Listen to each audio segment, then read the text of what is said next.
لله رب العالمين بحق لا إله إلا الله محمد رسول الله।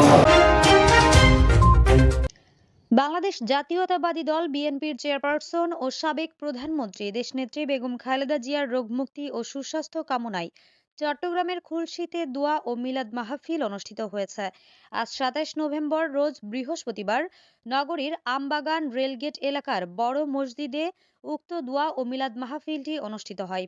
এতে উপস্থিত ছিলেন চট্টগ্রাম মহানগর বিএনপির যুগ্ম আহ্বায়ক শফিকুর রহমান স্বপন, বিএনপি নেতা শামীম চৌধুরী, বিএনপি নেতা শাহ আলম দিলীপ, লোকমান সওদাগর, আব্দুল আওয়াল টিপু, মামুনুর রশিদ কোরাইশি, চট্টগ্রাম মহানগর যুবদল নেতা আব্দুল হামিদ পিন্টু, বিএনপি নেতা তানভীর মল্লিক, নগর যুবদল নেতা শাহজালাল পলাশ, গুলজার হোসেন মিন্টু, চট্টগ্রাম মহানগর স্বেচ্ছাসেবক দল নেতা মোহাম্মদ আক্তার হোসেন, রিফাত হোসেন শাকিল, লুৎফুর রহমান জুয়েল, নূর আলম, মোয়াজ্জেম হোসেন রানা, খুলশী থানা যুবদলের সাবেক আহ্বায়ক হেলাল হোসেন হেলাল, যুবদল নেতা আরশি মল্লিক, যুবদল নেতা ইউনুস মুন্না, যুবদল নেতা মোহাম্মদ মিল্টন, বাদশাহ আলমগীর, শিপুল, মুসাব, জাবেদ, সোহেল, ইউসুফ, পারভেজ, মুতালেব, ছাত্রদল নেতা শামসুদ্দিন শামসু, আরিফুল ইসলাম আরিফ সহ আরো অনেকেই।